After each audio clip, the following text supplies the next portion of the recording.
Shalom semua teman-teman dimanapun Anda berada. Seperti janji saya akan memberikan sedikit tanggapan terhadap kesaksian seorang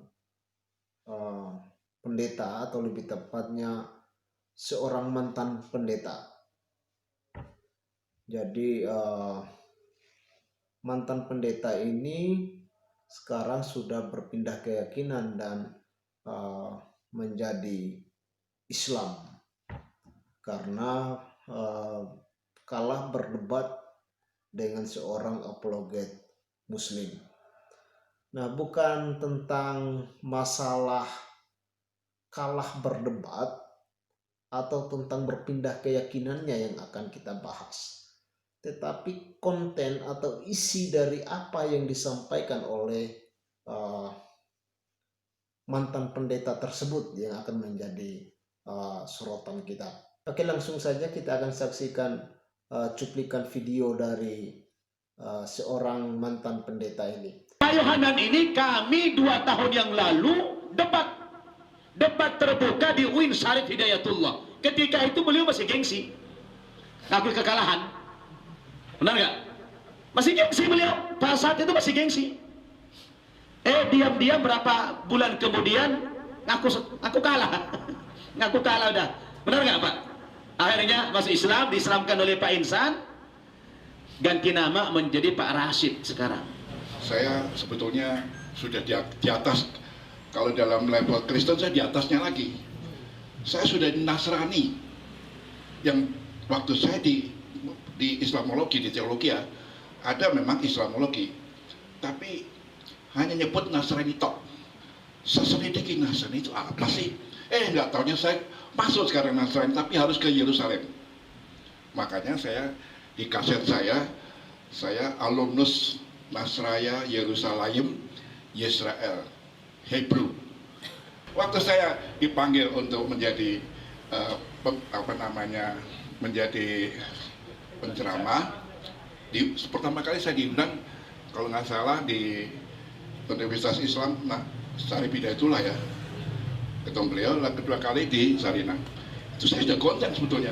Makanya saya waktu ada 2 pendeta saya sudah nggak netral sebetulnya. Jujur saya nggak netral. Saya udah nggak netral, tetap saya salahkan kau. Tapi akhirnya saya sadar, waduh, banyak orang muslim dan muslimah, Pak, kita doain aja Pak Yohanan supaya muslim langsung. Ya, tapi saya masih, ya apa enggak, aduh gimana caranya, bingung saya. Di gedung Sarinah ketemu lagi beliau, mau didoakan aja, salah satu Ibu Indra. Akhirnya apa? Bulan 2000 berapa ya? 2014. Akhirnya 2015, 6 bulan kemudian saya, apa dibilang Pak Ustadz, saya KO. Aduh, nggak ada jalan sudah. Di situ saya bilang, loncat sudah, cepet-cepet. Karena saya tahu masih masuk neraka, waduh nggak mau saya. Nah, di Islam itu ada pertimbangan amal dan soleh. Wah, kalau gitu ya sama dengan ini. Kalau Nasrani, kalau kita beramal terus nanti ada pertimbangan masuk surga. Wah, lari saya, loncat. Saya ketemu Pak Ustadz, diam-diam, Pak, saya mau masuk Islam. Gimana yang sadar? Saya ingat di mall ya, di mall Ciputat, saya ketemu beliau. Dan waktu itu yang mewawancara saya Ustadz dari dosen ya. Saya diwawancara, direkam. Saya bilang, wah, saya masih harus masuk sama ya deh, daripada saya nanti keduluan mati. Waduh, ampun saya. Alhamdulillah ya Rabbil Alamin. Subhanallah, saya akhirnya mengucapkan 2 kalimat syahadat, saya Islam, dan saya tetap istiqomah sampai kapanpun. Walaupun keluarga saya benci, saya ditawari, jujur aja. Keluarga saya memang datang ke Bali, itu telepon terus. Sampai kemarin Natalan, ini loh, ada yang kosong, ada gereja kosong, nggak ada pendetanya. Yuk mau, ada mobil, itu ada rumah. Saya tolak. Saya bilang Islam adalah agama yang diri di Allah, yang benar di sisi Allah. Dari video tersebut, pendeta atau mantan pendeta ini mengatakan bahwa kalau dia ketika masih berada di kekristenan, dia sudah berada di tingkat yang paling atas. yaitu Nasara atau Nasoro. Dengan cepat dan membabi buta, pendeta Yohanan ini mengklaim dirinya sebagai Nasoro tanpa tahu dengan jelas arti kata Nasoro itu apa.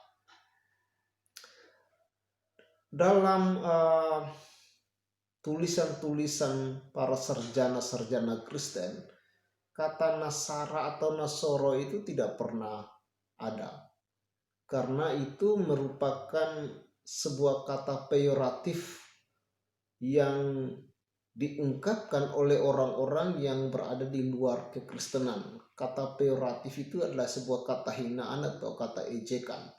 Lagi pula di dalam Nasoro itu umat Muslim pada umumnya mengatakan bahwa orang Kristen itu adalah orang Nasoro dan menyembah 3 Tuhan.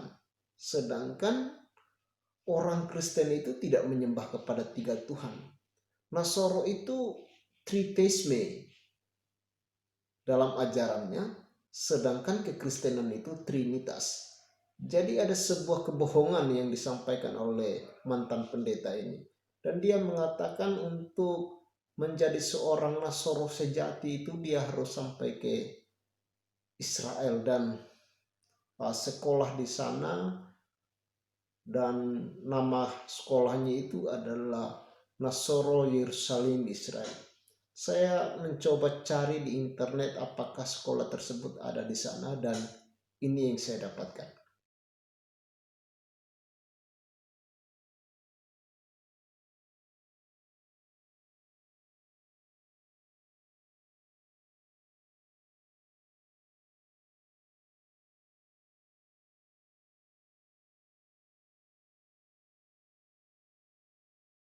Itu adalah daftar-daftar sekolah akademi, sekolah tinggi atau universitas yang berada di Israel.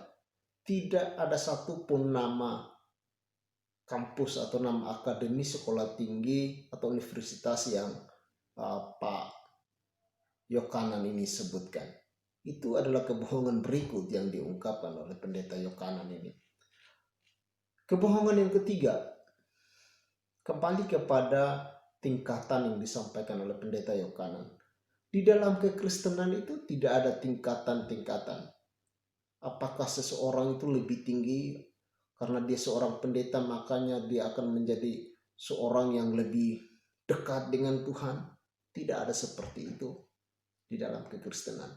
Itu adalah kebohongan yang dibuat-buat oleh mantan pendeta ini, mungkin saja supaya ingin dikenal, atau mungkin juga hanya untuk cari makan, atau entahlah apa yang menjadi motivasi orang ini. Sangat disayangkan orang seusia beliau itu masih suka berbohong, dan itu memang sangat menjijikkan bagi saya. Lalu beliau mengatakan dalam kesaksiannya, dia diminta untuk menjadi seorang pendeta. Entahlah